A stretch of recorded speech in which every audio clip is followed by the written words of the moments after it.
Question 11 तक हम लोग कंप्लीट कर चुके थे, ठीक है। कंक्रीट के क्वेश्चंस हम लोग कर रहे थे, 11 तक हमने कंप्लीट कर लिया था, ठीक है। क्वेश्चन नंबर 11 कंप्लीट था, क्वेश्चन नंबर 12 देखते हैं। 12 भी हमने कर लिया था क्या? 12 भी हमने शायद कर लिया था ना, 11 12 हम लोगों ने कर लिया था, ठीक है। इजी सा क्वेश्चन है, कोई बड़ी बात नहीं है। देखने दें एक बार वापस। Separation of coarse aggregate from mortar. सबसे पहली बात, मोर्टार नहीं आएगा यहाँ पे, कंक्रीट आएगा, क्योंकि मोर्टार में एग्रीगेट नहीं होते। मोर्टार में, और ये क्वेश्चन एसएससी जेई में आया हुआ है, एसएससी जेई का आया हुआ क्वेश्चन है, सेम लैंग्वेज लिखी हुई है। अरे भाई साहब, मोर्टार में एग्रीगेट्स नहीं होते, मोर्टार में सीमेंट और सैंड होता है। तो और ये क्वेश्चन आया था और इसी लैंग्वेज से आया हुआ था, तो हमें क्या फर्क पड़ता है? हमें थोड़ी, हम इतने बेवकूफ थोड़ी है कि मोर्टार है तो मोर्टार ही लिख देंगे, हम कंक्रीट लिखेंगे, ठीक है। Separation of coarse aggregate from concrete during transportation is known as, simple सी बात है, जैसे कि हम लोगों ने डिस्कस करा कि like cement, sand, aggregate, water, इन सब की स्पेसिफिक ग्रेविटी अलग अलग होती है, अलग अलग हो सकती नहीं, होती है। और अगर आपने एक्स्ट्रा प्रिकॉशंस नहीं लिए तो आपका सेग्रीगेशन हो जाता है। तो that means separation of coarse aggregate from concrete during transportation is known as segregation. हमने सेग्रीगेशन रेडिंग का डिफरेंस देख लिया था, ठीक है। अब ध्यान से देखना, next question, question number 13। The correct proportion of ingredients of concrete, the correct proportion of ingredient of concrete depends on, simple सी बात है, अगर हम proportion की बात करते हैं तो proportion क्या होता है? सैंड, सीमेंट, एग्रीगेट, ठीक है। अब इन्होंने पूछा है जो करेक्ट प्रोपोर्शन होता है ऑफ इंग्रेडिएंट्स, कौन कौन से इंग्रेडिएंट होते हैं? Cement, sand, aggregate, water, admixtures. भाई अगर हम इंग्रेडिएंट्स की बात करें तो एडमिक्सचर में तो इंग्रेडिएंट्स होते हैं, ठीक है। अब जो करेक्ट प्रोपोर्शन, लाइक अगर करेक्ट प्रोपोर्शन का मतलब क्या, जैसे 1 1.5 3 1 2 4, तो ये हर जगह अलग अलग प्रोपोर्शंस है ना। The correct proportion of ingredients, भाई जो डिफरेंट ग्रेड्स हैं सबका अलग अलग प्रोपोर्शन है, ऐसा तो नहीं सबका सेम प्रोपोर्शन है। जो अलग अलग ग्रेड्स हैं उनके अलग अलग प्रोपोर्शंस हैं सीमेंट से एग्रीगेट के। अब ये डिपेंड किस पे करती है? अगर हम इंग्रेडिएंट्स के बारे में बात करें तो ये डिपेंड किस पे करती है? देखो ध्यान से देखना, सबसे पहला पॉइंट इन्होंने लिखा है बल्किंग ऑफ सैंड। सबसे पहला पॉइंट इन्होंने लिखा है बल्किंग ऑफ सैंड। अब बल्किंग ऑफ सैंड ऐसा टॉपिक है, ये बहुत पुराना सा टॉपिक है, बट फिर भी एक सेकंड वेट करो, कॉल आ रहा है मुझे, क्या चल छोड़ो, कट गया। अगर हम बात करें बल्किंग ऑफ सैंड की, तो बल्किंग ऑफ सैंड की अगर हम बात करें, बल्किंग ऑफ सैंड होता क्या है? देखो सबसे पहले तो क्वेश्चन किसका है? इंग्रेडिएंट्स का है, कि उनका करेक्ट प्रोपोर्शन किस पर डिपेंड करता है।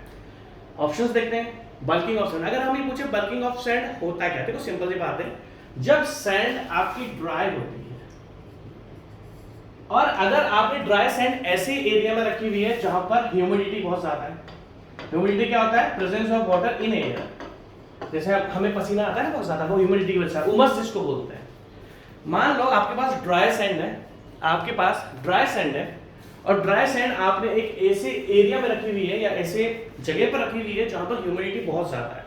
तो होता क्या है, ह्यूमिडिटी में क्या होता है? वाटर अपना एयर में प्रेजेंट रहता है, ठीक है। अगर हम ह्यूमिडिटी के बारे में बात डिस्कस करें तो ह्यूमिडिटी की वजह से क्या होता है? Atmospheric moisture.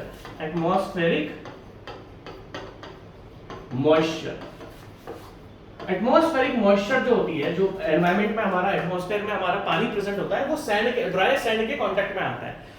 Bulking of sand generally dry sand के लिए होता है। तो ड्राई सैंड मान लो आपने किसी ऐसे जोन में रखी जो ह्यूमिड जोन है, तो वहां पर जो एटमॉस्फेरिक मॉइस्चर होगी वो ड्राई सैंड के कांटेक्ट में आती है, और मॉइस्चर क्या करती है? इस ड्राई सैंड, जैसे मान लो ड्राई सैंड है, इसके ऊपर एक लेयर बना देती है, मॉइस्चर इसके ऊपर एक लेयर बना देती है, जिस कारण क्या होता है? लेयर बढ़ने से आपका जो वॉल्यूम होता है वो ज्यादा दिखता है। दैट मींस अगर हम रियलिटी में बात करें तो ड्राई सैंड, देखो ड्राई सैंड ऐसी थी, ये ड्राई सैंड थी, अब इसके ऊपर पानी की लेयर आ गई, इसके ऊपर पानी, तो देखो क्या होता है? जबरदस्ती का वॉल्यूम इंक्रीज हो गया ना, इसको आप बोलते हो बल्किंग ऑफ सैंड। तो आई होप आपको बल्किंग ऑफ सैंड पता लगे। जब ड्राई सैंड हमारी एटमॉस्फेरिक मॉइस्चर कांटेक्ट में आती है तो एटमॉस्फेरिक मॉइस्चर सैंड पार्टिकल्स के ऊपर एक थिन लेयर बना देती है, जिस कारण जो एग्जैक्ट, जैसे अगर मैं बोलूं इनका जो एग्जैक्ट वॉल्यूम है, यहां पर अगर हम बात करते हैं तो ऊपर वाला तो एग्जैक्ट वॉल्यूम है, पर नीचे वाला क्या है? Increase in volume due to the presence of thin layer of water over the sand particles. इस कारण जो वॉल्यूम आपका इंक्रीज होता है इसको हम बोलते हैं बल्किंग ऑफ सैंड या increase in volume of sand. तो हाँ, जो करेक्ट प्रोपोर्शन होता है लाइक सीमेंट सैंड एग्रीगेट का, अब मान लो जैसे हम 1 1.5 3 ग्रेड की बात करते हैं, तो अगर हम मान लो 1 1.5 3 की बात करते हैं, यहाँ पर क्या है 1 kg ऑफ सीमेंट, जब बाय वॉल्यूम भी करते हैं ना हम लोग, बाय वॉल्यूम। अब ध्यान से देखना, अगर ये प्रोपोर्शंस की बात करें तो प्रोपोर्शंस क्या होता है, वेट से भी कंपेयर होता है और वॉल्यूम से भी कंपेयर होता है।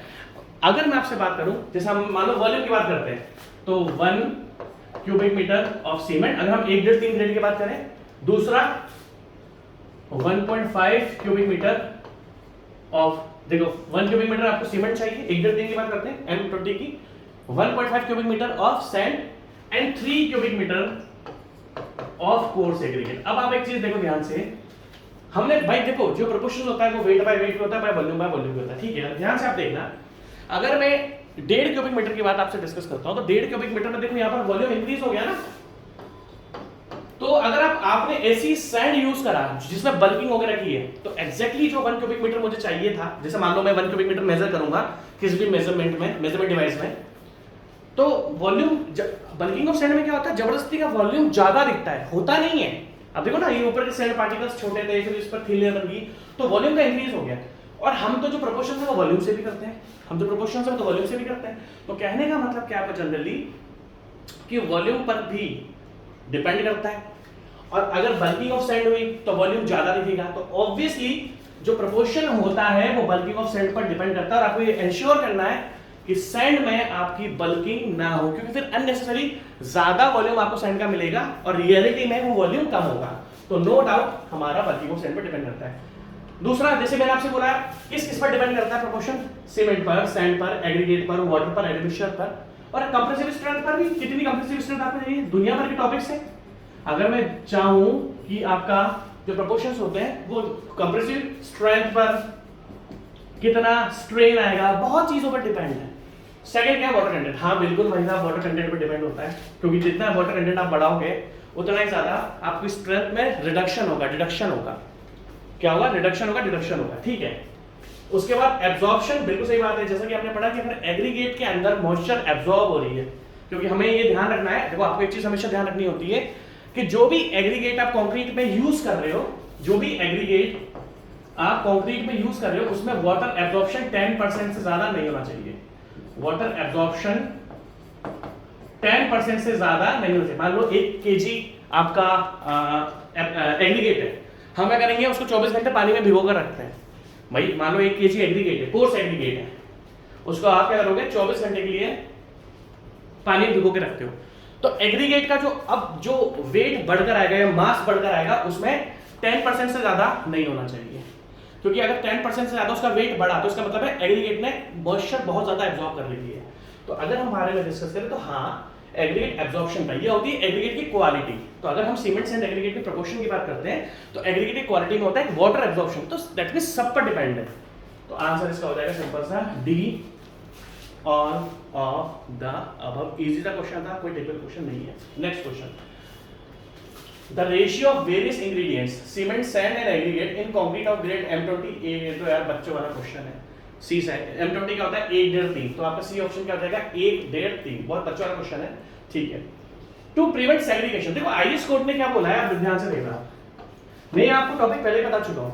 टू प्रिवेंट सेग्रीगेशन, हमने सेग्रीगेशन का, अगर मैं आपसे 2 मोटे-मोटे रीजन पूछूं, सेग्रीगेशन के 2 मेजर रीजन क्या है जिसकी वजह से सेग्रीगेशन हो जाता है, तो सेग्रीगेशन के 2 मेजर रीजन है। एक तो अगर आपने कॉम्पैक्शन बहुत ज्यादा प्रोवाइड कर दिया,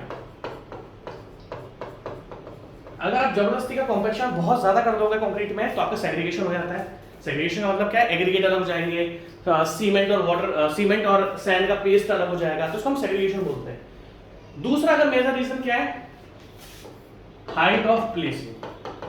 अगर आपने कंक्रीट को ज्यादा हाइट से गिरा दिया, तो भाई सबकी स्पेसिफिक ग्रेविटी अलग है, सबकी डेंसिटी अलग है, और सब पर ग्रेविटेशनल फोर्स भी अलग अलग लगेगा। समझ रहे हो मेरी बात, आप समझ रहे हो ना, सबका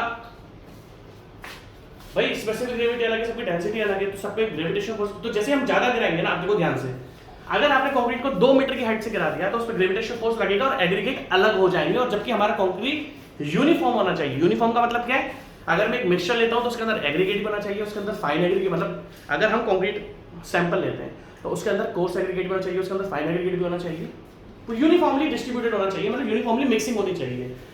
अगर आपने कंक्रीट को 2 मीटर की हाइट से गिरा दिया तो होता क्या है, उसमें एग्रीगेट अलग हो जाती है, क्योंकि स्पेसिफिक ग्रेविटी अलग अलग है, तो वो अपनी ग्रेविटेशन फोर्स उस पर ज्यादा लगेगा तो वो अलग हो जाएगा अपना। तो होता क्या है, आईएस कोड ने क्या बोला हुआ है, आईएस कोड ने बोला हुआ है कि आप क्या करो, सिंपल सा है, 1.5 मीटर से कंक्रीट गिराओ तो उस पर इतना इफेक्ट नहीं पड़ेगा और सेग्रीगेशन नहीं होगा।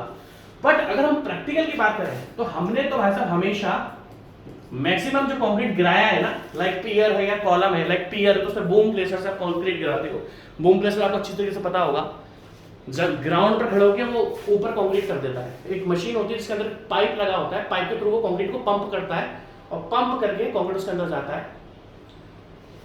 तो उसमें क्या होता है आपका, हम जो गिराते हैं ना कंक्रीट, उसमें ज्यादा से ज्यादा हम तो 500 से लेके 1000 भी नहीं आता, 500 mm से लेके 1000, मतलब आईएस कोड ने तो आपको बोल के रखा हुआ है कि आप 1.5 मीटर से गिरा सकते हो, बट हम प्रैक्टिकली इतना रिस्क नहीं लेते, हम तो 500 mm से गिरा देते हैं उसको। मतलब हम जो बूम प्लेसर का पाइप होता है, क्या बूम प्लेसर एक मशीन होती है, लाइक मान लो ये ग्राउंड लेवल, मैं आपको थोड़ा सा बताता हूँ, यहाँ पर ग्राउंड लेवल है, ये आपको 15 मीटर का एक कॉलम कास्ट करना है, ये 15 मीटर का है। तो क्या होता है, बूम प्लेसर एक मशीन होगी इस तरीके से, कैसे बताऊँ, उसके अंदर से पाइप निकला हुआ होता है, तो पंपिंग के थ्रू ये पाइप इसके अंदर जाता है कॉलम के अंदर, और हमें इंश्योर करते हैं कि जो स्पेसिंग है ना बची हुई, ये मैक्सिमम से मैक्सिमम 500 हो। मान लो मैंने ऊपर से कंक्रीट गिरा दिया तो क्या होगा, 15 मीटर का कॉलम या पियर है, आप शटर लगा दिया, आपने शटर लगा के ऊपर से कंक्रीट गिराना चालू कर दिया, तो 15 मीटर से ज्यादा अगर आप कंक्रीट गिराओगे तो कंक्रीट के अंदर क्या होगा, सेग्रीगेशन। तो क्या करते हैं, जिस मशीन के अंदर से पाइप निकला होता है ना, उस पाइप को एक्सटेंड करते हैं, बिल्कुल इसके बॉटम तक लेके आते हैं और इंश्योर करते हैं कि 500 mm का आपका कंक्रीट का फॉल हो। ठीक है भाई, इजी क्वेश्चन था। तो दैट मींस 1 मीटर का मतलब होता है 100 सेंटीमीटर और 1.5 मीटर का मतलब होता है 150 सेंटीमीटर। बहुत इजी सा है। मैं तो पानी पी लूँ यार, मुझे नींद लेने के लिए कर, मैं पानी पी लूँ, एक सेकंड वेट करो। ठीक है, next question. While compacting the concrete, ध्यान से देखना, while compacting the concrete by mechanical vibrator. Mechanical vibrator क्या होता है, needles vibrator, shutter vibrator, surface vibrator, table vibrator, mechanical vibrator ये होते हैं। ठीक है, the slump should not exceed। अब आपको एक चीज स्पेशली ध्यान रखनी है, क्या कि अगर आपके पास, ध्यान से देखना, देखो मैं बहुत इंपॉर्टेंट बता रहा हूं, बहुत इंपॉर्टेंट चीजें, ध्यान से देखना। स्लंप अगर ज्यादा है तो उसमें मैकेनिकल वाइब्रेटर्स की जरूरत नहीं पड़ती है। जैसे कि मैंने आपको एग्जांपल दिया था, क्या कल मैंने आपको एग्जांपल दिया था कि भाई मैंने सीसी रोड बनवाई है, CC road, cement concrete road, क्या क्या लेयर्स होती है सीसी रोड में, ध्यान से देखना। सबसे नीचे सबग्रेड, सबग्रेड के बाद आपका जीएसबी, जीएसबी के बाद आपका डीएलसी, ड्राई लाइन कंक्रीट, और डीएलसी के बाद पीक्यूसी, पेवमेंट क्वालिटी कंक्रीट। तो ये पीक्यूसी और डीएलसी होते हैं, ये होते हैं कंक्रीट। लाइक अगर आपकी डीएलसी है, इसकी ग्रेड कम होती है, डीएलसी की ग्रेड क्या होती है M10, और पीक्यूसी ग्रेड क्या होती है M30, M35, इस तरीके से, है ना। अब जो रोड में हम कंक्रीट करते हैं, इनका स्लंप होता है बहुत ज्यादा कम, कितना, 20 से 50 मैक्सिमम। तो 20 से 50 जब होता है तो हमें मैकेनिकल वाइब्रेटर्स की जरूरत होती है। अब आप ध्यान से देखना, मैकेनिकल वाइब्रेटर्स आपको हमेशा तभी जरूरत है जब आपका स्लंप बहुत ज्यादा कम है। मैकेनिकल वाइब्रेटर्स, देखो ऐसी बात नहीं है, सब पे होता है। अगर आप बोलोगे कि सर अगर मान लो स्लंप अगर 150 है, मान लो सर आप एक कॉलम कास्ट कर रहे हो और उस कॉलम का स्लंप अगर 150 है, तो क्या आप उस पर वाइब्रेटर नहीं प्रोवाइड करोगे? करेंगे प्रैक्टिकली। भाई जैसे मान लो मैंने कोई कॉलम कास्ट करा है, 15 मीटर का कॉलम है या पियर है, उसमें स्लंप 150 है, तो सर क्या आप उसमें वाइब्रेटिंग प्रोवाइड नहीं करोगे? करेंगे। बट एक्चुअली होता क्या है, इस क्वेश्चन को कहने का मतलब पता है क्या है? इन्होंने लिखा है, अगर इस क्वेश्चन को देखो तो क्वेश्चन गलत है ये, बट एग्जाम में आया तो उस तरीके से बता रहा हूं आपको। स्लंप अगर 150 होता है तो भी मैकेनिकल वाइब्रेटर्स, और देखो स्लंप अगर मान लो आपका 150 है या 160 है तो उसमें, या फिर 170 है, उसमें आप निडल वाइब्रेटर यूज करते हो। क्या यूज करते हो? Needle vibrator. बट जनरली इस क्वेश्चन का कहने का मतलब क्या है कि मैकेनिकल वाइब्रेटर वहां पर यूज करा जाता है जहां पर स्लंप बहुत ज्यादा कम होता है। अगर स्लंप बहुत ज्यादा है तो सेल्फ कॉम्पैक्टिंग कंक्रीट बन जाता है। अगर स्लंप बहुत ज्यादा है, 190 है, 200 है, तो उसका मतलब होता है सेल्फ कॉम्पैक्टिंग कंक्रीट है, वो खुद ही अपने आप को कॉम्पैक्ट कर लेगा। तो जनरली अब देखो इस क्वेश्चन को ध्यान से देखना,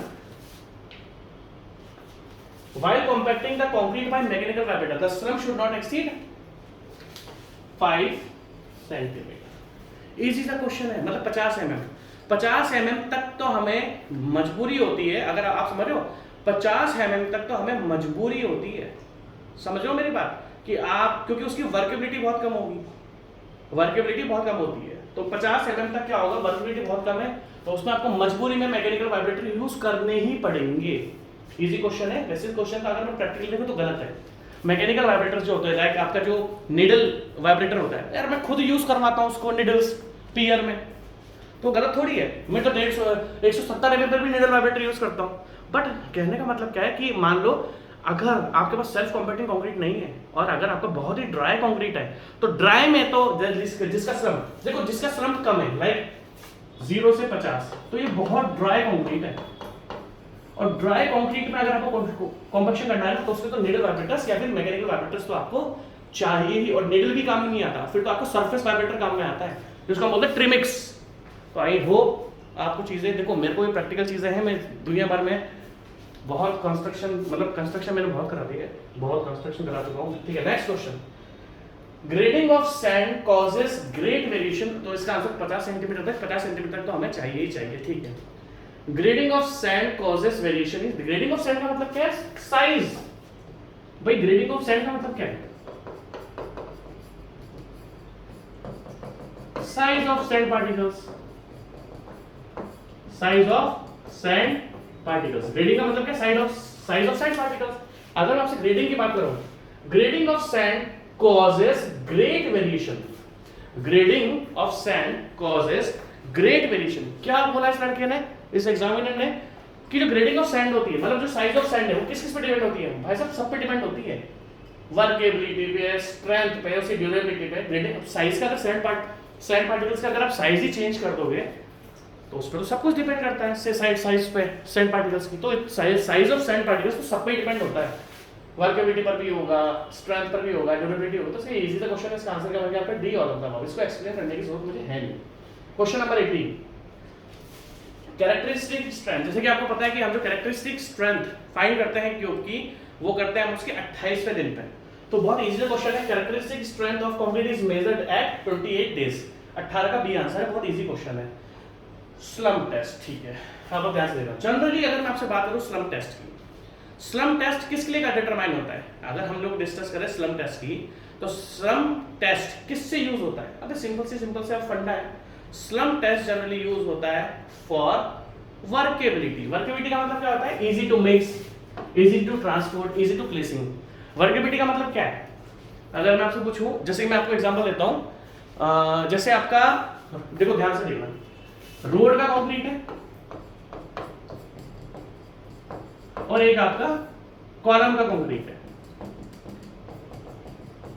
अब कॉलम में हम जो कंक्रीट मैंने यूज कराया वो कितना था, 170 तक भी था, 170 mm। और रोड का जो कंक्रीट है वो कितना होता है, 20 mm, 30 mm, 40 mm, सबके स्लम्प है। अब जो रोड का कंक्रीट है ना, उसमें बहुत मेहनत लगती है उसको प्लेस करने के लिए, क्योंकि वो ड्राई होता है। ड्राई का मतलब क्या है, वो इजिली वर्केबल नहीं होता है। अब यार सिंपल सी बात, मैं एक बात बताऊं, जैसे मैंने आपको कल भी एग्जांपल दिया था कि अगर समोसा बनाना चाहो तो आटे का समोसा ढंग से नहीं बनता ना, मैदे का बनता है। जो मैदा होता है उसका समोसा ढंग से बनता है, क्योंकि मैदा क्या है, किसी भी शेप में ढल जाता है। पिज्जा जो होता है वो अगर आप आटे का बनाओगे तो उसमें क्रैक पड़ जाएंगे, बट मैदे का बनाते हैं तो पिज्जा में क्रैक नहीं पड़ती, क्योंकि वो बहुत ज्यादा प्लास्टिक होता है, इलास्टिक भी होता है, प्लास्टिक भी होता है, ठीक है। अगर हम एग्जाम्पल की बात करें तो स्लम्प टेस्ट जनरली बताता है वर्केबिलिटी। वर्केबिलिटी का मतलब है कि कंक्रीट, अब ये जो रोड का कंक्रीट होता है ना, बहुत मुश्किल होता है इसको प्लेस करना, मतलब ये जल्दी से शेप में नहीं ढलता, शेप में ढलेगा नहीं। अब जो वर्केबल कंक्रीट है तो इस किसी भी शेप में ढाल लो, वर्केबल कंक्रीट है, मतलब वो इजी टू मिक्स होगा, आप उसको इजीली मिक्स कर सकते हो, उसको आप इजीली ट्रांसपोर्ट कर सकते हो, मतलब एक जगह से दूसरी जगह तक। जैसे मान लो, अब मैं आपको एग्जांपल देता हूं बूम प्लेसर का। जैसे ये कॉलम है, अब ध्यान से देखना, यहाँ पर हमारा बूम प्लेसर लगा हुआ है, ग्राउंड लेवल पे हमारा बूम प्लेसर लगा हुआ है। किधर बनाऊं, इधर बना दूं, इधर बनाता हूं, ये हमारा, ये इधर बनाते हैं, देखो ये आपका पियर है, ये ग्राउंड लेवल है, और ग्राउंड लेवल पे आपकी मशीन खड़ी हुई है, बूम प्लेसर। अब इससे पाइप निकला हुआ है, अब ध्यान से देखना, ये पाइप इस कॉलम के अंदर जाता है और इस कंक्रीट को पोर करता है, पोरिंग ऑफ कंक्रीट। अगर मैं आपसे डिस्कस करूं बात, अगर मान लो आपने अगर कोई ऐसा कंक्रीट यूज करा जिसका स्लम्प ओनली 40 mm है, तो ये यहां से लेके यहां तक ट्रांसपोर्ट हो ही नहीं पाएगा, प्लेसिंग हो ही नहीं पाएगी, फंस जाएगा पाइप के अंदर। और वहीं पर अगर मेरे पास कोई ऐसा कंक्रीट है जिसका स्लम्प 170 है तो वो इजी, देखो वर्बिलिटी का मतलब क्या है, इजी टू मिक्स, आराम से मिक्स हो जाएगा, easy to transport, easy to placing, सब कुछ आसानी से होना चाहिए। अगर हमने कोई ऐसा कंक्रीट लिया जिसका स्लम्प 40 से 50 mm तक का ही है तो वो यहां से लेके आते ट्रांसपोर्ट, वो फंस जाएगा ना, वो ड्राई होता है। जिसका स्लम्प कम होगा वो नो डाउट सूखा कंक्रीट होगा, ड्राई कंक्रीट होगा, वो सूखा कंक्रीट होगा, तो वो यहां से तक पाइप में फंस जाएगा, पाइप फाड़ देगा। वो पाइप फाड़ भी देते हैं कभी कभी, या रबड़ के तो पाइप होते हैं फट जाते हैं, वो प्लास्टिक के पीवीसी के होते हैं फट जाते हैं वो, और अगर 170 है तो आराम से प्लेस हो जाएगा। तो सिंपल सी बात है, जो स्लम्प टेस्ट होता है वो हमारा क्या शो करता है, वर्केबिलिटी, स्ट्रेंथ अलग है, ड्यूरेबिलिटी अलग है, कंसिस्टेंसी अलग है, ठीक है। Next question, shrinkage in concrete can be reduced by. देखो श्रिंकेज के बहुत सारे क्वेश्चंस आपके सामने आते हैं। श्रिंकेज अगर आप ध्यान से देखोगे तो बहुत ज्यादा क्वेश्चन आएंगे। अगर हम ये बात करें कि श्रिंकेज किस किस चीज से आप रोक सकते हो, भाई किस किस चीज से रोक सकते हो, तो बहुत सिंपल सा फंडा है। अगर आप वाटर कंटेंट कम रखोगे तो श्रिंकेज कम होगा, क्योंकि जितना ज्यादा वाटर कंटेंट रखोगे उतना ही कल को इवोपरेट होगा और उतना ही फिर श्रिंकेज होगा। अगर आपने कंक्रीट में वाटर कंटेंट बहुत ज्यादा रखा हुआ है तो 100% उसमें श्रिंकेज होगा। तो सबसे मेजर क्या है, अगर हम श्रिंकेज की बात करें कि श्रिंकेज को आपको अवॉइड करना है, रिड्यूस वाटर कंटेंट। श्रिंकेज को अवॉइड करना है तो रिड्यूस वाटर कंटेंट। दूसरा, जो भी आप कंक्रीट कर रहे हो ना उसको कवर कर दो, क्योंकि कवर करने से क्या होगा कि उसमें इवोपरेशन जल्दी जल्दी नहीं होगा। देखो श्रिंकेज कब होता है, जब जल्दी जल्दी पानी इवोपरेट होता है तो कंक्रीट श्रिंक हो जाता है। तो क्या करो कि जो भी मान लो, जैसे मान लो मैंने रोड बनाई, एग्जांपल दे रहा हूं, उस रोड को मैंने तारपोलिन से कवर कर दिया। तारपोलिन आपने देखा होगा प्लास्टिक का होता है, साइड्स पर तारपोलिन बहुत यूज होती है, ताकि अगर बारिश हो रही है और बारिश में भी आपको कंक्रीट करना है तो बारिश से अगर आपको कंक्रीट को बचाना है तो आप तारपोलिन यूज कर सकते हो, जिसमें एज ए शीट होती है। तो अगर मान लो हमें श्रिंकेज को बचाना है, कंक्रीट में श्रिंकेज नहीं हो, तो सबसे पहले तो उसका water content, water cement ratio कम होना चाहिए उसका। उसके बाद कवर, अब आपको और बचाना है, मान लो कहीं पर टेम्परेचर बहुत ज्यादा है तो आप जो कंक्रीट आपने पोर कराना उसको कवर कर दो, cover concrete by tarpaulin. Tarpaulin मतलब ऐसे कवर होता है, मतलब शीट, प्लास्टिक शीट होती है, तारपोलिन से कवर कर दोगे तो इवोपरेशन कम होगा। सिंपल सी बात है, इवोपरेशन फिर क्या होगा आपका, कम होगा, ठीक है। उसके बाद और श्रिंकेज को अवॉइड करना है, सबसे मेजर जो आता है क्योरिंग। अगर आप क्योरिंग करोगे तो क्योरिंग से क्या होता है, उसका मॉइस्चर मेंटेन रहता है कंक्रीट का और जल्दी जल्दी इवोपरेशन आपका नहीं होता है। और क्या भाई, कंक्रीट कवर बाय तारपोलिन से क्या होता है, to avoid rapid drying, to avoid, tarpaulin हम यूज करते हैं टू अवॉइड रैपिड ड्राइंग। आपको अगर श्रिंकेज बताना है तो आपको कंक्रीट को जल्दी से सूखने से बचाना पड़ेगा। तो ये 3 मेजर रीजन है जिससे आप बचा सकते हो किसको, श्रिंकेज को। और एक छोटा सा और पॉइंट है, अगर आप प्रॉपर कॉम्पैक्शन करोगे, ध्यान से देखना, अगर आप प्रॉपर कॉम्पैक्शन करोगे तो उसके अंदर क्या होगा, अगर देखो मेजर 4 रीजन क्या है, सबसे पहला वाटर कंटेंट को रिड्यूस करो, दूसरा कंक्रीट को कवर कर दो तारपोलिन से, उससे क्या होगा, रैपिड ड्राइंग नहीं होगी और उसके अंदर का मॉइस्चर आपका मेंटेन रहेगा, तीसरा क्योरिंग करो, चौथा कॉम्पैक्शन अच्छे से करोगे। देखो कॉम्पैक्शन अच्छे से करोगे तो उसके बीच की एयर हट जाएगी, तो उससे हमारा क्या फायदा होगा कि बीच में वॉइड्स नहीं होंगे, तो वॉइड्स नहीं होंगे तो कल को श्रिंकेज नहीं होगा। तो ये 4 मोटा रीजन आपके सामने मैंने लिख दिया है for the that's help in the reduce shrinkage of concrete, ठीक है। आप लिखना डाउट लिख सकते हो। अब आगे देखते हैं, shrinkage in concrete can be reduced by low water cement ratio. बिल्कुल सही बात है, बिल्कुल सही बात है। देखो हमने क्या बोला कि वाटर कम होगा,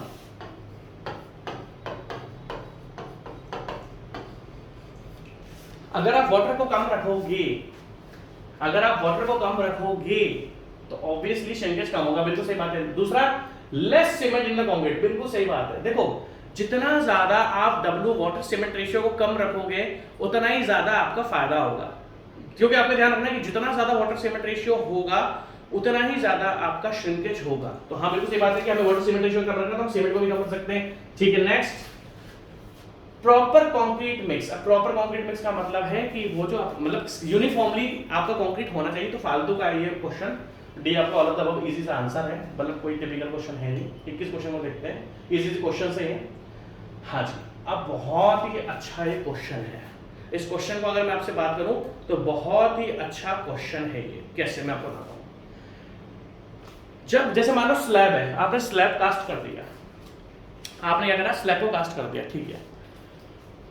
जैसे ग्राउंड फ्लोर है, अभी मैं फ्लोर पे खड़ा हूं, मैं किस पर खड़ा हूं, फ्लोर पे, हवा में तो मैं तैर नहीं रहा, मैं भी फ्लोर पे ही खड़ा हूं। अगर हम फ्लोर की बात डिस्कस करें तो क्या होता है कि भाई इस पे कंक्रीट बिछाया जाता है फ्लोर पे, फिर उसके बाद उसके ऊपर टाइल्स वाइल्स लगाई जाती है, ठीक है। तो जब हम कंक्रीट को प्लेस करते हैं ना, जैसे मान लो ये मेरा स्लैब था, अब मैंने इसमें कंक्रीट प्लेस करा, तो कंक्रीट क्या होता है, थोड़ा सा एंडुलेशंस में होता है, तो ठीक है, और इसके ऊपर टाइल्स आएंगी, इसके ऊपर टाइल्स आ जाएंगी,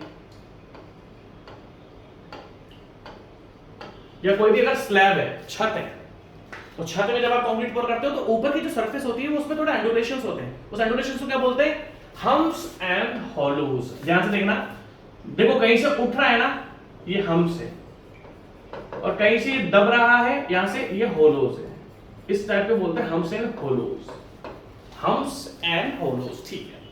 अब ये जो हम्प्स एंड होलोज होते हैं, ये जो हम्प्स एंड होलोज होते हैं, हम क्या करते हैं, हम क्या करेंगे, एक लंबा सा हमारे पास टूल होता है, एक स्केल टाइप का टूल होता है, उसको हम इसके ऊपर से फिरा देते हैं, इसको हम क्या करते हैं, उसके ऊपर से हम फिरा देते हैं, समझ लो। अगर ये हम्प्स एंड होलोज आपने देखा होगा, जब कंक्रीट पोर हो जाता है स्लैब में, तो उसको ऊपर से लेवल करा जाता है, उसको क्या करा जाता है, ऊपर से लेवल, दैट मींस जो एक्सेस कंक्रीट है, जो ऊपर का कंक्रीट, जो हम्प्स हैं, उन हम्प्स को हटाया जाता है, और जहां पर होलो है, होलो में आपका भरा जाता है। सिंपल सी बात है। इसको हम बोलते हैं, इस प्रोसेस को बोलते हैं स्क्रीडिंग, SCREDING, गलत लिखा हुआ है, SCREEDING। स्क्रीडिंग का मतलब क्या होता है कि हम लंबा सा एक्चुअली उसको समझ रहे हो, लंबा सा एक टूल होता है हमारे पास, उससे हम पूरे के पूरे को क्या करेंगे, हम लेवल करेंगे, लेवल करने से क्या होगा, हम्प्स पूरा आपका हट जाएगा, और उस पूरा प्रोसेस को हम क्या बोलते हैं, स्क्रीडिंग। आपको मुझे 2 मिनट देने पड़ेंगे, मेरे पास कॉल बहुत देर से आ रहा है, तो मुझे बात लेक्चर बीच में डिस्टर्ब होना यार मुश्किल पड़ जाता है यार, मैं लेक्चर को बीच में डिस्टर्ब भी नहीं करना चाहता हूँ, क्या करें, बात कर ही है ना, मेरे 2 मिनट हो गए आप, मैं बात कर लूँ एक बार। नेक्स्ट क्वेश्चन करते हैं, ठीक है। Which of the following method may be used for getting a more workable concrete? देखो सिंपल सा फंडा है, वर्केबल का मतलब क्या है, जितना ज्यादा पानी मिलाओगे ना उतना ज्यादा ही वर्केबल होगा, जितना ज्यादा कंक्रीट में पानी मिला दोगे उतना ज्यादा वर्केबल होगा। मतलब वर्केबल क्यों होता है भाई, जितना ज्यादा पानी मिलाओगे उतना ज्यादा सीमेंट सैंड को लुब्रिकेशन मिल जाता है। आपने देखा होगा कि जैसे हम जब आटा गूंथते हैं तो आटे में पहले कम पानी मिलाया जाता है, फिर उसके बाद जो हमारी मम्मी होती है फिर वो और पानी मिलाती है, और पानी मिलाती है, तो जितना अब क्या होता है, वो पानी क्यों मिलाया जाता है, आटा जो गूंथते हैं उसको, क्योंकि फिर रोटी की शेप नहीं आएगी ना। अगर आपको रोटी की शेप लानी है तो उसमें एक लिमिटेड अमाउंट ऑफ पानी तो आपको मिलाना पड़ेगा, अगर आप पानी नहीं मिलाओगे तो फिर रोटी कैसे गूंदेगी, ठीक है। तो मजबूरी में पानी मिलाना पड़ता है ताकि शेप अच्छी से बन जाए। तो जितना ज्यादा आप कंक्रीट में पानी मिलाओगे उतना ज्यादा ही सीमेंट सैंड एग्रीगेट में लुब्रिकेशन होगा और वो किसी भी शेप में ढल जाएगा, दैट मींस इजी प्लेस होगा, इजी टू मिक्स होगा। तो that means which of the following methods may be used for getting a more workable concrete? Admixtures भी आप ऐड कर सकते हो, बट अगर हम मेजर देखें तो हमारा, अब देखो इसमें D all of the above तो है नहीं, तो हमें एक आंसर निकालना है इसमें से। सबसे बेस्ट आंसर इसका क्या है कि अगर आपको वर्केबल कंक्रीट चाहिए तो आपको पानी मिलाना पड़ेगा। आप देखो ध्यान से देखो,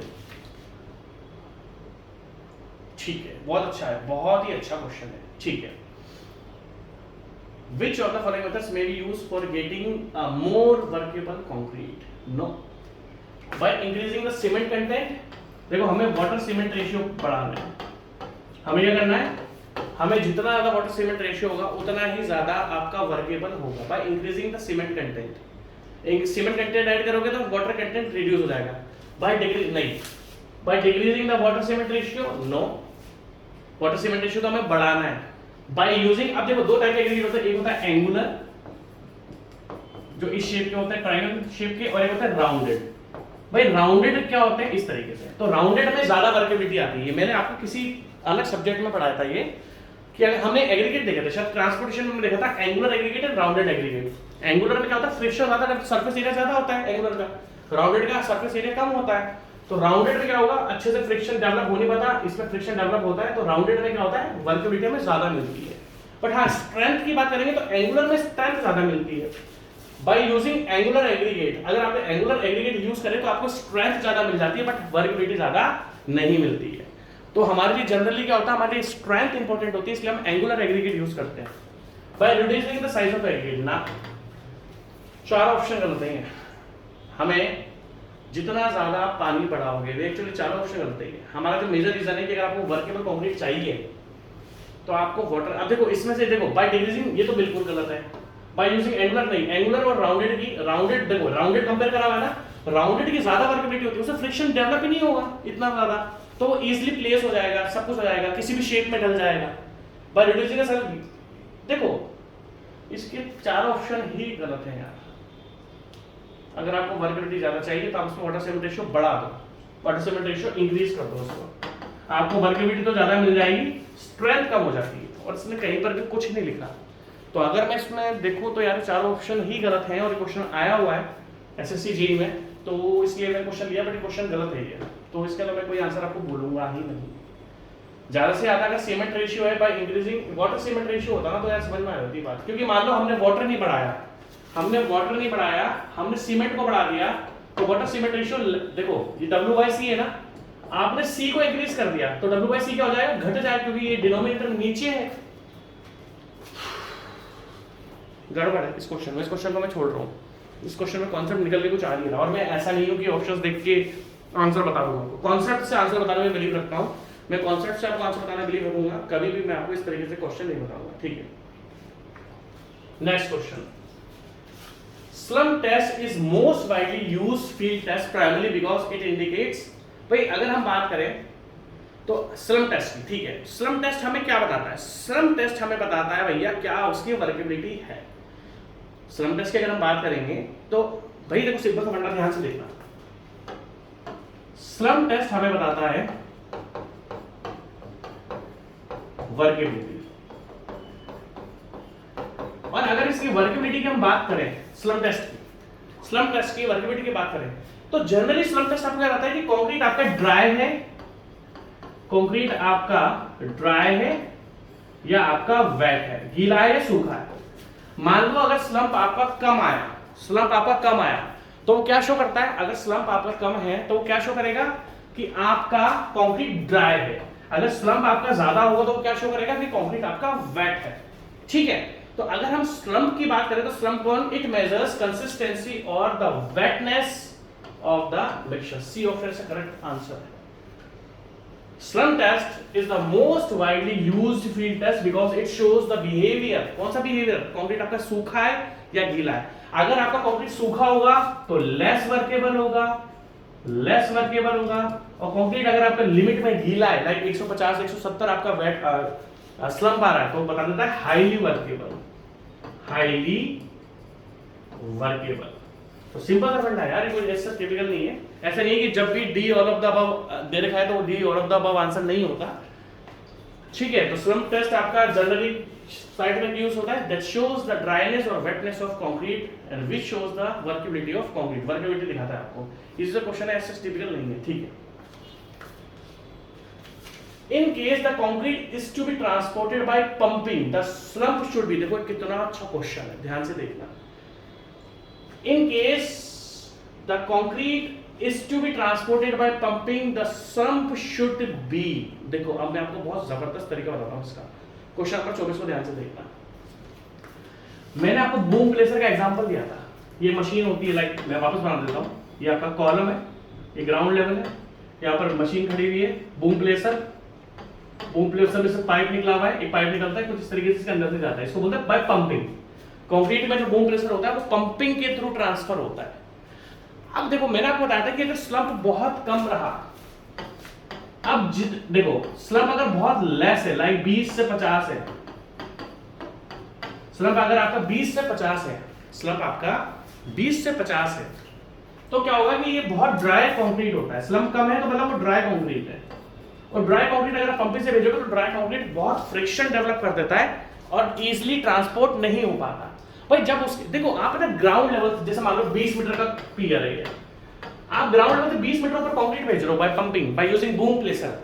अगर आपका कंक्रीट बहुत ही ज्यादा ड्राई होगा तो फिर आप कैसे ट्रांसपोर्ट, उसमें इतना फ्रिक्शन डेवलप हो जाएगा कि वो भाई जितना ज्यादा फ्रिक्शन आपका डेवलप होगा उतना ही मुश्किल है उसको ट्रांसपोर्ट होने में।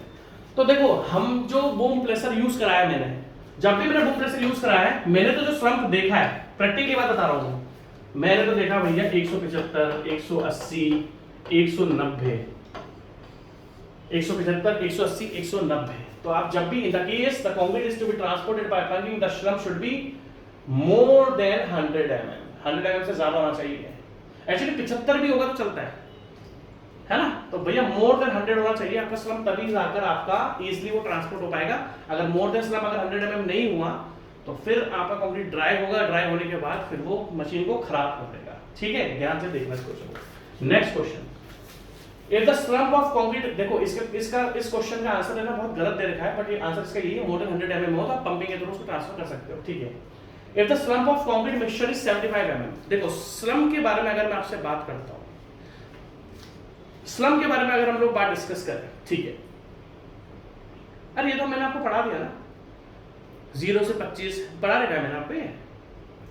ये क्वेश्चन तो हमने पढ़े पहले कि स्लम से मैंने आपको पूरा बताया था कि वेरी स्टिफ है ना, याद है कि नहीं याद है कि वेरी स्टिफ कितना, जैसे अगर हम एग्जांपल की बात करें, जैसे लो मैं आपको फिर बता देता हूँ, इसने ये देखे रखा है कि 75 mm अगर स्लम्प है, 75 mm अगर आपका स्लम्प है, तो अगर हम बात करते हैं स्टिफ की, जिसको मैंने आपको बताया था 0 से 25 बहुत स्टिफ होता है। अगर स्लम्प आपका 0 से 25 है तो ठीक है, 25 से 75 आपका स्टिक प्लास्टिक, तो स्टिफ प्लास्टिक।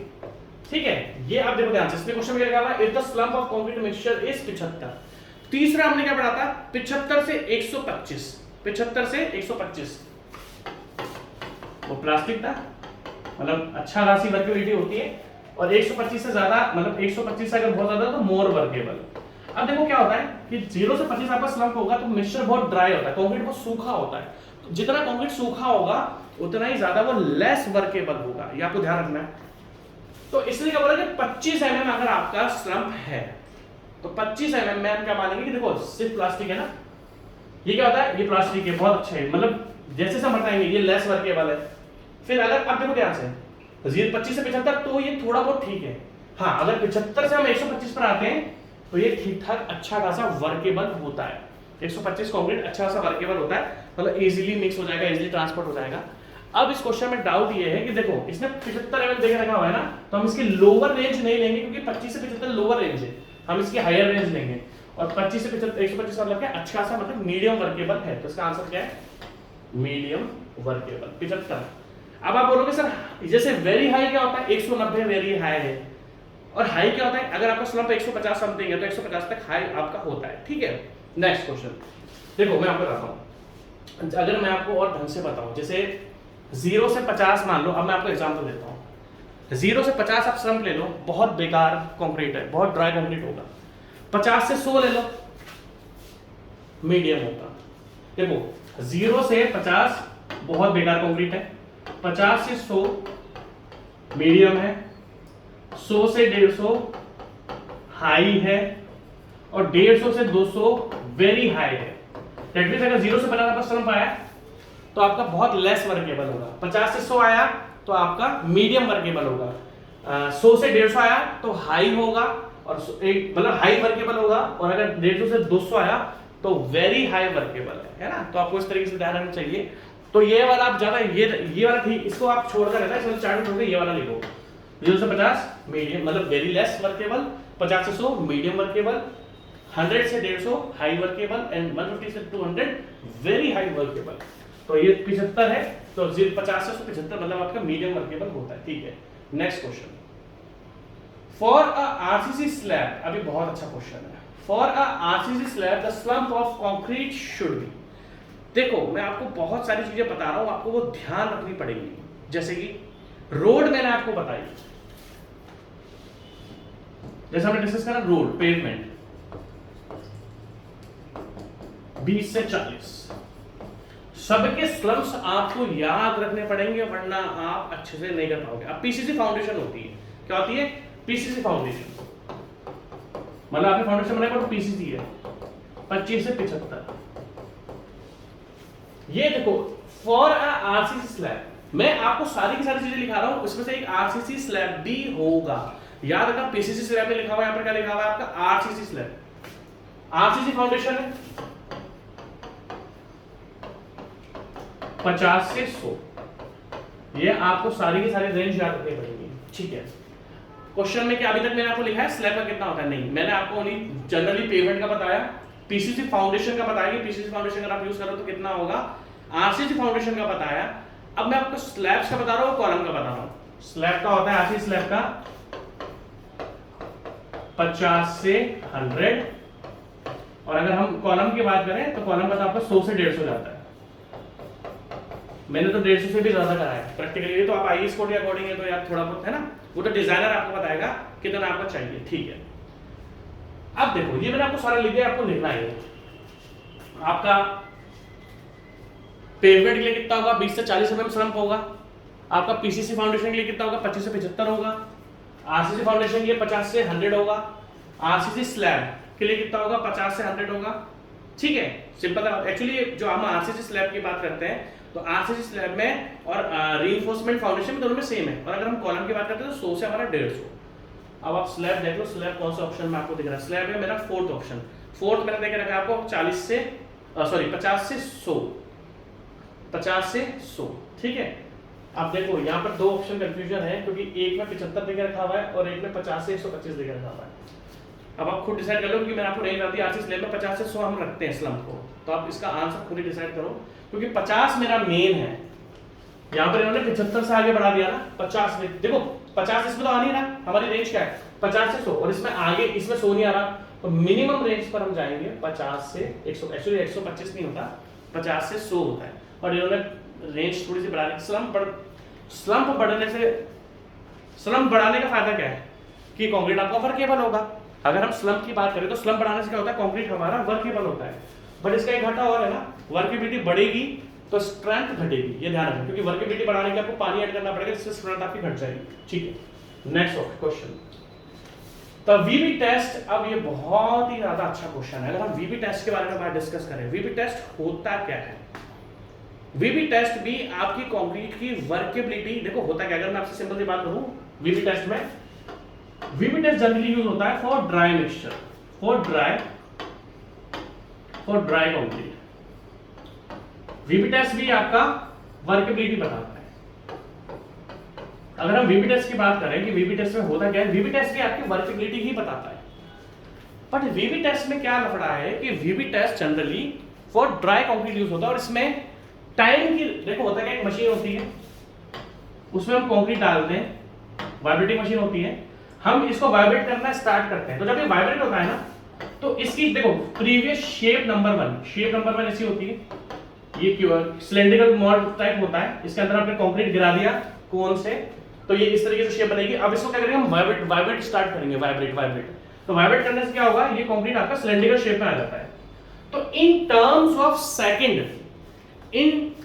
ऑफ सेकंड हम ये डिसाइड करते हैं कि कंक्रीट आपका वर्केबल है, ड्राई है, वर्केबल होगा तो मतलब गीला है, और नॉट वर्केबल होगा तो इसका मतलब क्या है, नॉट वर्केबल का मतलब सिंपल सा फंडा है कि आपका कंक्रीट सूखा है, वर्केबल तो ज्यादा है। तो वीबी टेस्ट क्या होता है, VB test is used for the workability of concrete, और जनरली ड्राई कंक्रीट के लिए यूज होता है। अगर पतला कंक्रीट है, लाइक आपके पास कोई स्लम्प है 190, तो 190 के लिए कभी भी वीबी टेस्ट यूज नहीं होगा। अब आप ध्यान से देखना,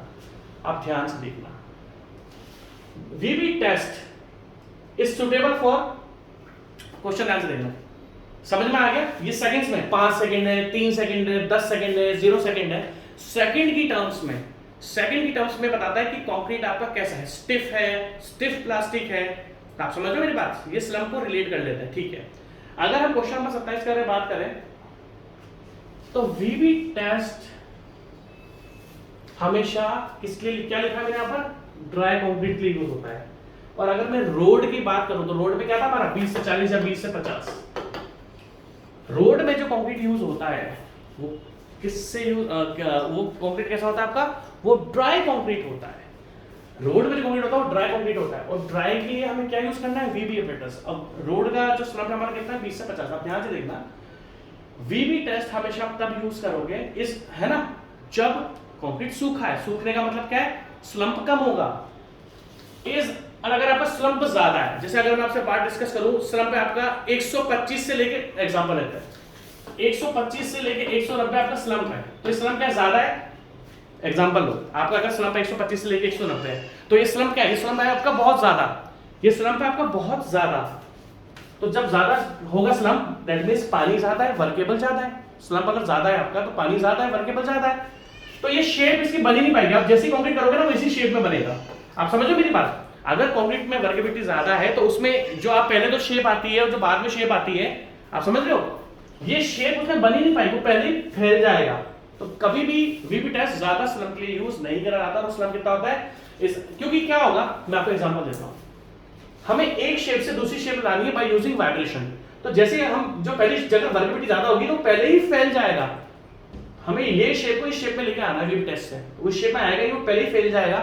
जब वो पहले ही फैल जाएगा, मतलब सिलेंडरिकल जो माउंट है उसमें पहले ही फैल जाएगा, तो आप कैसे नोटिस करोगे कि उसकी शेप चेंज हो रही है। वीबी ऑपरेटर का सिंपल सा फंडा है, वो शेप चेंज करता है by determining the shape change कितने सेकंड्स में हुई है, वो आपको बता देगा कि कंक्रीट आपका कैसा है। ध्यान से देखना, वीबी टेस्ट कभी भी सूटेबल नहीं होता जब कंक्रीट बहुत ज्यादा है। Is unsuitable for concrete having a slump of 75 mm और above.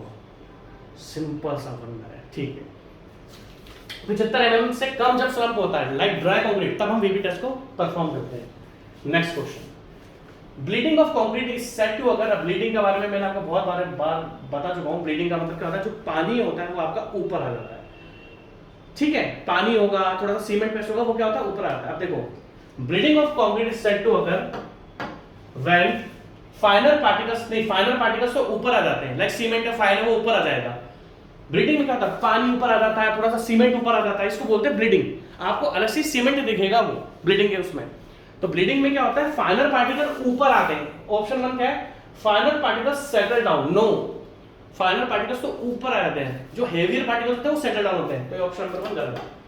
Courser particle get separated. No, coarser particle segregation में अलग होते हैं। देखो बहुत अच्छा क्वेश्चन है। ब्लीडिंग भी एक टाइप का सेग्रीगेशन है, बट कोर्सर पार्टिकल सेपरेटेड नहीं होते हैं। अगर हम बात करें तो इसमें वाटर प्लस सीमेंट ऊपर आ जाता है, सीमेंट पेस्ट ऊपर आ जाता है। इसमें जनरली पानी दिखेगा, फिर आपको थोड़ा थोड़ा सीमेंट भी दिखने लग जाएगा, उसको हम बोलते हैं bleeding. Cement paste rises plus, हाँ ये सही है, cement paste rises to surface with water. With water ये ऑप्शन थोड़ा सा अधूरा है जो एग्जामिनर ने नहीं दिया। हाँ, ब्लीडिंग में क्या होता है, पानी और सीमेंट पेस्ट थोड़ा सा ऊपर आता है। सी आपका करेक्ट आंसर है, सी आपका करेक्ट आंसर है, ठीक है। Workability of concrete, next question. Workability of concrete is independent of, दुनिया भर में मैं आपको बार बार बता चुका हूं कि वर्केबिलिटी सब पर डिपेंड होती है। एग्रीगेट, सीमेंट, पीमेंट सब पर डिपेंड होती है। वाटर कंटेंट कितना है, अब ध्यान से देखना। Workability of concrete is independent, इसने डिपेंडेंट नहीं पूछा, इसने पूछा किस पर डिपेंड नहीं होती। क्या मिक्स प्रोपोर्शन में डिपेंड होती है, हाँ जी बिल्कुल होती है। क्या वाटर कंटेंट पर डिपेंड होती है, हाँ जी बिल्कुल होती है। क्या आपका size, shape and texture of aggregate पर डिपेंड होती है, हाँ जी बिल्कुल होती है। तीनों पर डिपेंडेंट है। अगर हम बात करें वर्केबिलिटी ऑफ कंक्रीट इसने इंडिपेंडेंट पूछा है। वर्के जैसे मान लो साइज, शेप, अब देखो शेप, जैसे एग्रीगेट मैं आपको ध्यान से दिखाता हूं, राउंडेड एग्रीगेट है और एंगुलर एग्रीगेट है। राउंडेड एग्रीगेट है और एंगुलर एग्रीगेट है, तो क्या वर्केबिलिटी राउंडेड शेप पर डिपेंड नहीं करती? क्या शेप है, बिल्कुल डिपेंड करती है। अगर हम राउंडेड एग्रीगेट की बात करेंगे आपसे तो बिल्कुल डिपेंड करती थी, किसने बोला डिपेंड नहीं करती है? बिल्कुल डिपेंड करेगी आपकी, क्योंकि राउंडेड की वर्केबिलिटी ज्यादा होती है और एंगुलर की वर्केबिलिटी लेस होती है। राउंडेड एग्रीगेट से, तो दैट मींस तीनों पे डिपेंडेंट है। दैट मींस का आंसर आएगा नन ऑफ द अबव, क्योंकि तीनों के तीनों उसने सही आंसर्स देके आपको रखे हुए हैं। समझ लो, अगर हम वर्केबिलिटी की बात करें, भाई वाटर कंटेंट पे भी डिपेंड है, मिक्स प्रोपोर्शन पे भी डिपेंड है, साइज ऑफ एग्रीगेट पे भी डिपेंड है, शेप ऑफ एग्रीगेट पे भी डिपेंड है, ग्रेड ऑफ एग्रीगेट पे भी डिपेंड है, सरफेस टेक्सचर पे, सब पर डिपेंडेंट है, टेंपरेचर पे भी डिपेंड है, जो कंक्रीट का टेंपरेचर है। तो इसने तीनों ऑप्शन सही देके रखे हैं और हमको दैट मींस वर्केबिलिटी तीनों पर डिपेंडेंट होती है। और हमें क्या ढूंढना है, हमें ढूंढना है कि इंडिपेंडेंट ढूंढना है। जो कि ऐसा बिल्कुल भी नहीं है। ठीक है, आज के लिए इतना ही रखते हैं। अब देखो मैं आपको थोड़ा सा आगे का बता देता हूं। कंक्रीट खत्म होते ही मैं आपका स्टील प्लस ट्रांसपोर्टेशन स्टार्ट कर दूंगा, क्योंकि इन दोनों सब्जेक्ट की इतनी जबरदस्त डिमांड है ना स्टील और ट्रांसपोर्टेशन की, कि अब मैं स्टील और ट्रांसपोर्टेशन आपका इग्नोर बिल्कुल भी नहीं कर पाऊंगा।